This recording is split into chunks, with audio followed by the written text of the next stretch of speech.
Hello, everyone. Let me take you back to a time when my wife, Rachel, and I were several years into our marriage, living what I believed was a perfect married life. But as time went on, I began to notice a subtle, yet undeniable shift in our relationship. After our wedding, we moved to Boston, where we lived together. For a long time, our love life felt like a beautiful, synchronized dance, sensual, harmonious, and deeply fulfilling. But then, without warning, things changed. It was as if the wind had shifted. Rachel started turning down my advances, and no matter how hard I tried to rekindle our closeness, she always seemed to have an excuse: work exhaustion, or even the allure of her favorite TV shows. Slowly, everything began to take priority over the intimacy we once shared so effortlessly. Her ongoing avoidance started to wear me down. Each rejection chipped away at my confidence, bit by bit. But I loved her too much to let it destroy what we had built together.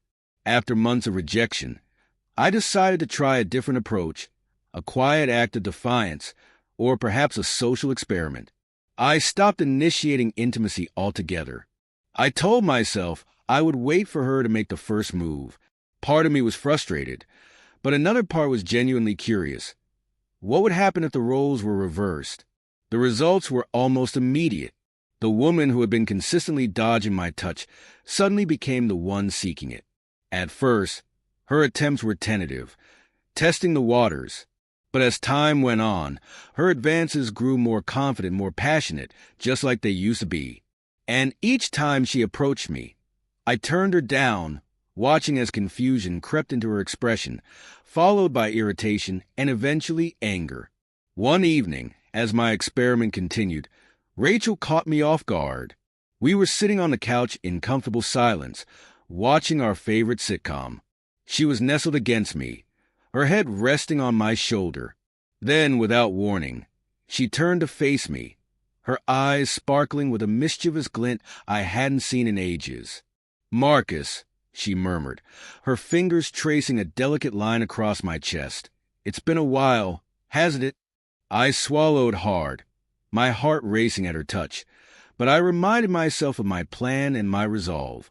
"Rachel, I'm really tired tonight," I said, keeping my voice calm and steady despite the turmoil inside.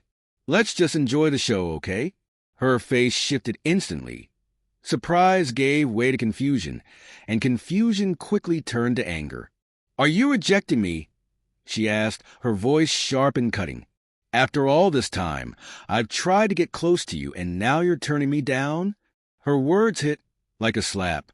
I stared at her, stunned, unsure of how to respond. "Rachel, No!" she interrupted, pulling away from me. The distance she created between us felt like a mirror of the growing emotional divide between us. "You're tired, fine. I get it," she said, her voice bitter. The rest of the evening passed in intense silence. Her frustration was palpable, and guilt gnawed at me. But I reminded myself that this was part of the process, a necessary step to make her see what I had been enduring. The situation was finally coming to a head. The next time Rachel made a move, I decided to escalate things further. I agreed to her advances, and the spark of anticipation in her eyes was unmistakable. But just as we were about to get intimate, my phone rang. I had staged the call in advance, another piece of my experiment. I feigned urgency, apologized, and quickly left the room, leaving Rachel alone and confused. Later that night, I returned home to find her waiting for me, her emotions simmering just below the surface. "I can't believe you did that, Marcus," she said, her voice trembling with hurt. "You avoided intimacy on purpose. It felt awful. This was the moment I had been waiting for." I seized the opportunity to explain. "And now you know how I felt," I said, cutting her off.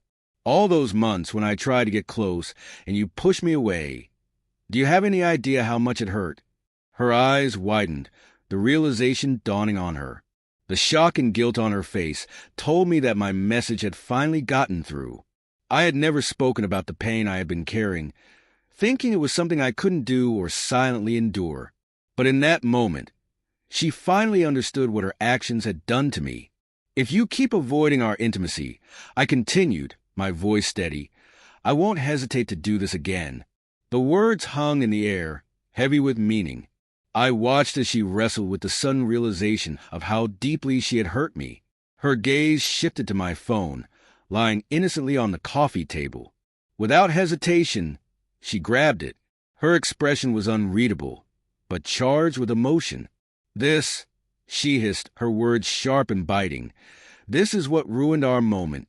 Before I could react, she hurled the phone against the wall. The sound of its shattering echoed through the room, a stark reflection of our crumbling marriage. I stood motionless, my mind scrambling to process what had just transpired. I stared at her, at the fire blazing in her eyes, and the truth struck me like a punch. This wasn't just about a phone, nor was it solely about our issues with intimacy.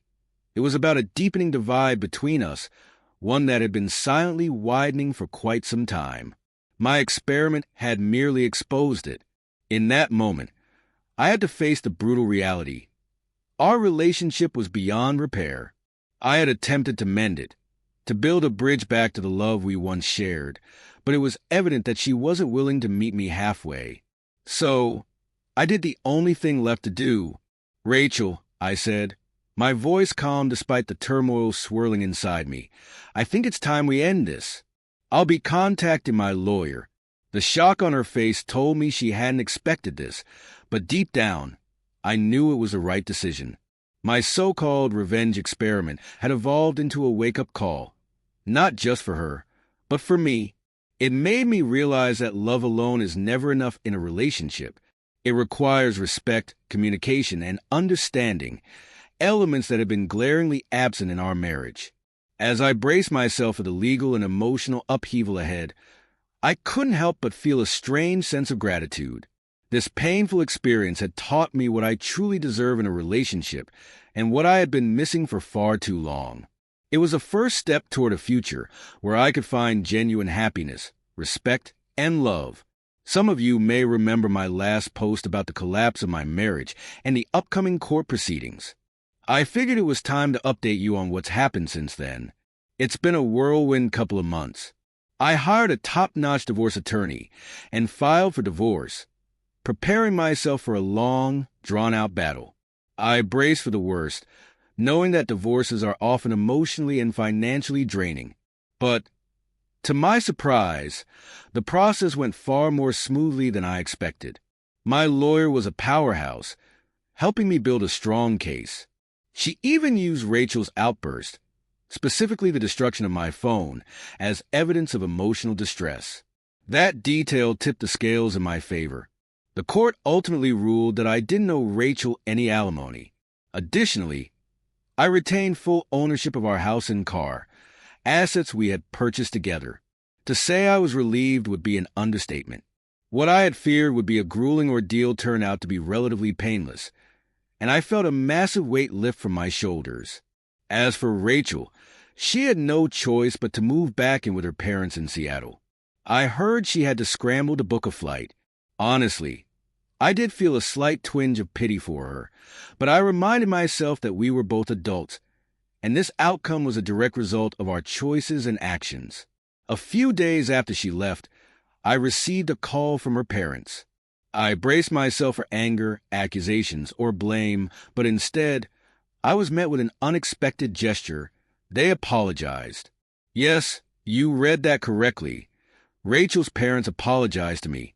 They expressed regret for how things had unfolded and admitted that they felt their daughter could have handled the situation much better. They assured me that they harbored no ill will toward me, a sentiment I gladly returned. It was a conversation I hadn't anticipated, but it provided a much-needed sense of closure. Now, here I am, single and adjusting to a new chapter in my life. Coming home to an empty house feels strange, but I'm learning to find peace in the solitude. There are moments of sadness, even bitterness, but they're becoming less frequent. Slowly but surely, they're being replaced by a sense of freedom and optimism for the future.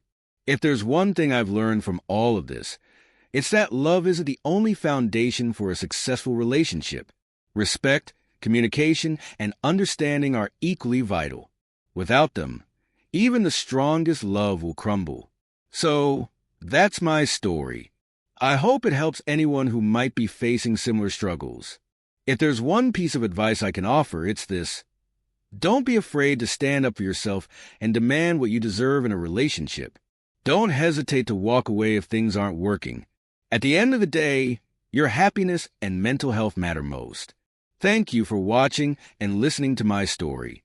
Don't forget to subscribe for more videos like this.